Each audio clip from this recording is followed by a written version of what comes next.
This is The Sea Lady, A Tissue of Moonshine, written by H.G. Wells. Published in 1902, this book is in the public domain. Narration by ElevenLabs Professional Voice Clone, Anna Rita 2. Chapter 8. Moonshine Triumphant. Section 1. Just precisely what happened after that has been the most impossible thing to disinter. I have given all the things that Melville remembered were said. I have linked them into a conversation and checked them by my cousin's afterthoughts. And finally I have read the whole thing over to him. It is, of course, no verbatim rendering, but it is, he says, closely after the manner of their talk. The gist was that, and things of that sort were said. And when he left Chatteris, he fully believed that the final and conclusive thing was said. And then he says it came into his head that, apart from and outside this settlement, there still remained a tangible reality, capable of action, the Sea Lady. What was she going to do? The thought toppled him back into a web of perplexities again. It carried him back into a state of inconclusive interrogation past Lummidge's hotel. The two men had gone back to the Metropole and had parted with a firm hand-clasp outside the glare of the big doorway. Chatteris went straight in, Melville fancies, but he is not sure. I understand Melville had some private thinking to do on his own account, and I conceive him walking away in a state of profound preoccupation. Afterwards, the fact that the Sea Lady was not to be abolished by renunciations cropped up in his mind, and he passed back along the leas, as I have said. His inconclusive interrogations elicited at the utmost that Lummidge's private and family hotel is singularly like any other hotel of its class. Its windows tell no secrets, and there Melville's narrative ends. With that, my circumstantial record necessarily comes to an end also. There are sources, of course, and glimpses. Parker refuses unhappily, as I explained. The chief of these sources are, first, Gooch, the valet employed by Chatteris, and secondly, the hall porter of Lummidge's private and family hotel.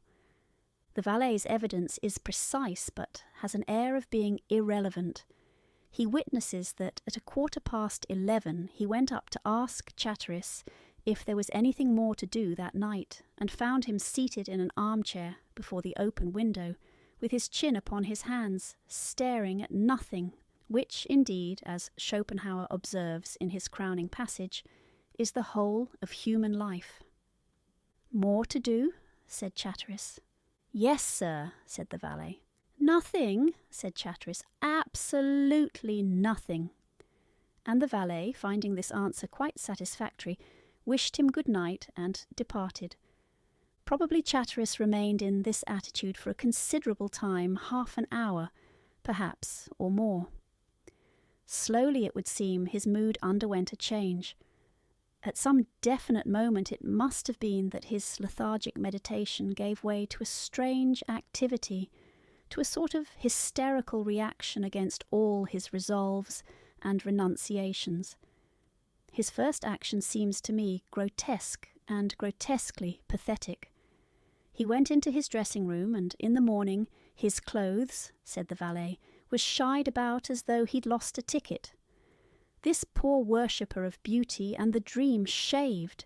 He shaved and washed, and he brushed his hair, and, his valet testifies, one of the brushes got shied behind the bed.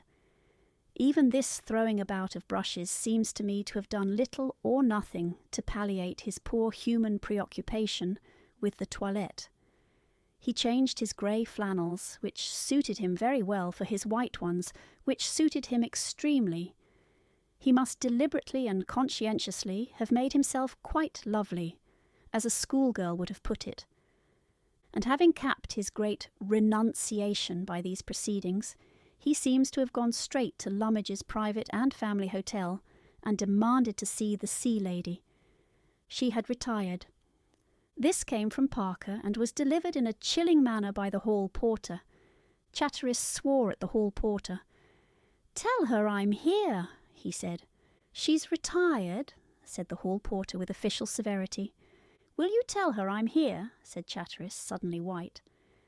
"What name, sir?" said the hall porter in order as he explains, "to avoid a fracas." "Chatteris, tell her I must see her now. Do you hear now?"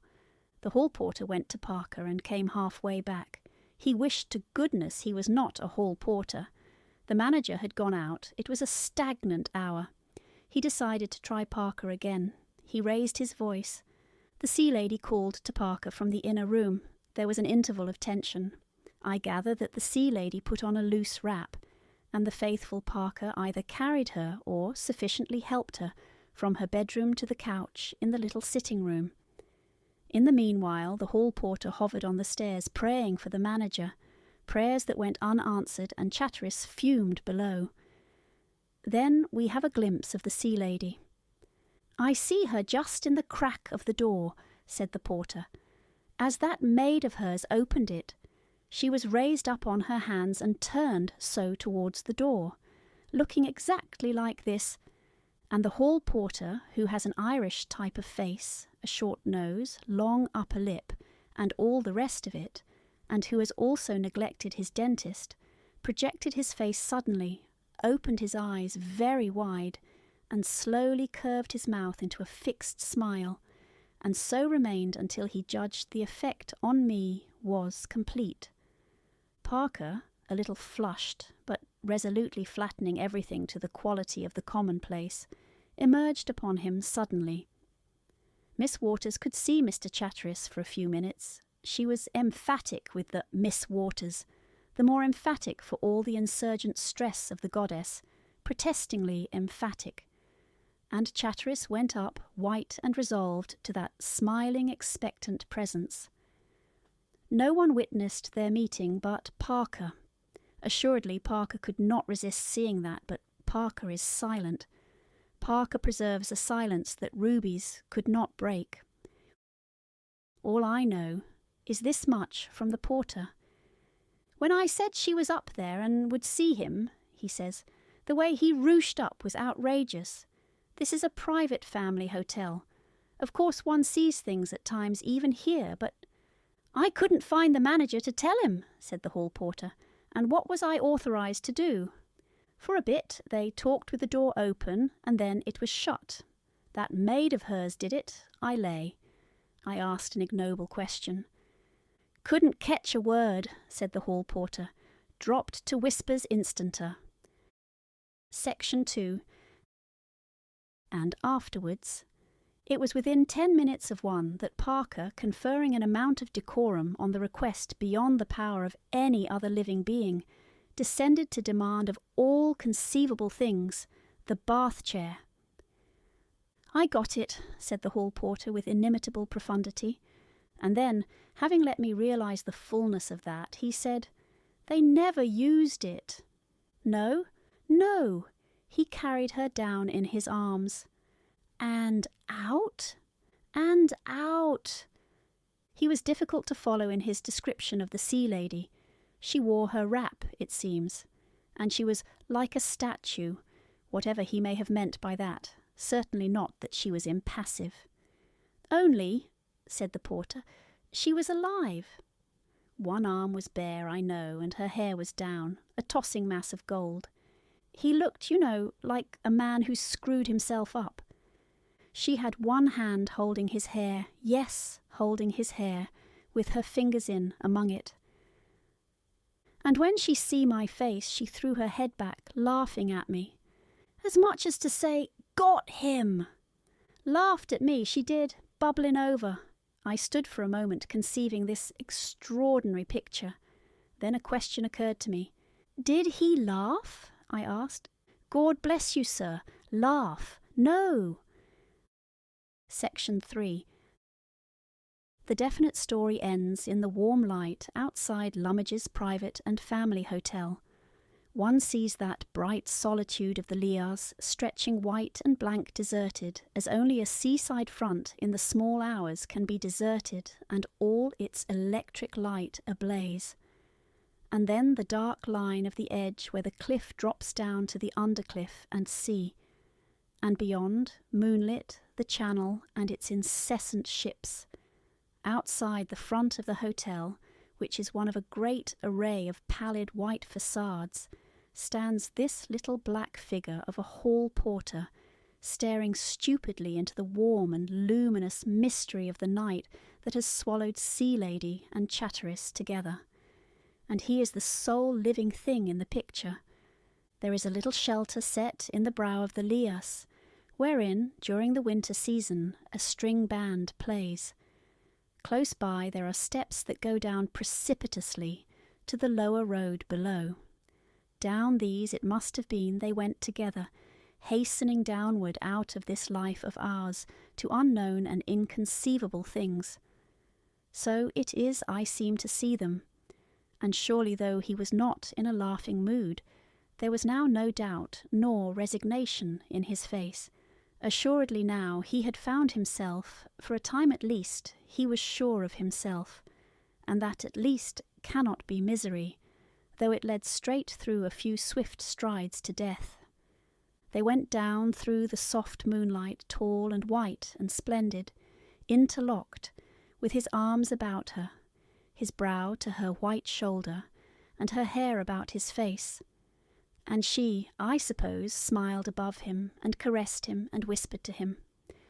For a moment they must have glowed under the warm light of the lamp that is halfway down the steps there, and then the shadows closed about them. He must have crossed the road with her, through the laced moonlight of the tree shadows, and through the shrubs and bushes of the undercliff, into the shadeless moon glare of the beach. There was no one to see that last descent, to tell whether for a moment he looked back before he waded into the phosphorescence, and for a little swam with her, and presently swam no longer, and so was no more to be seen by any one in this grey world of men. Did he look back, I wonder? They swam together for a little while, the man and the sea goddess who had come for him, with the sky above them and the water about them all, warmly filled with the moonlight and set with shining stars. It was no time for him to think of truth, nor of the honest duties he had left behind him, as they swam together into the unknown. And of the end I can only guess and dream. Did there come a sudden horror upon him at the last, a sudden perception of infinite error, and was he drawn down, swiftly and terribly, a bubbling repentance into those unknown deeps? Or was she tender and wonderful to the last, and did she wrap her arms about him and draw him down, down, until the soft waters closed above him into a gentle ecstasy of death? Into these things we cannot pry or follow, and on the margin of the softly breathing water the story of Chatteris must end. For the tailpiece to that, let us put that policeman who, in the small hours before dawn, came upon the wrap the Sea Lady had been wearing just as the tide overtook it. It was not the sort of garment low people sometimes throw away. It was a soft and costly wrap. I seemed to see him perplexed and dubious, wrap in charge over his arm and lantern in hand, scanning first the white beach and black bushes behind him, and then staring out to sea. It was the inexplicable abandonment of a thoroughly comfortable and desirable thing. What were people up to? One figures him asking, this simple citizen of a plain and observed world.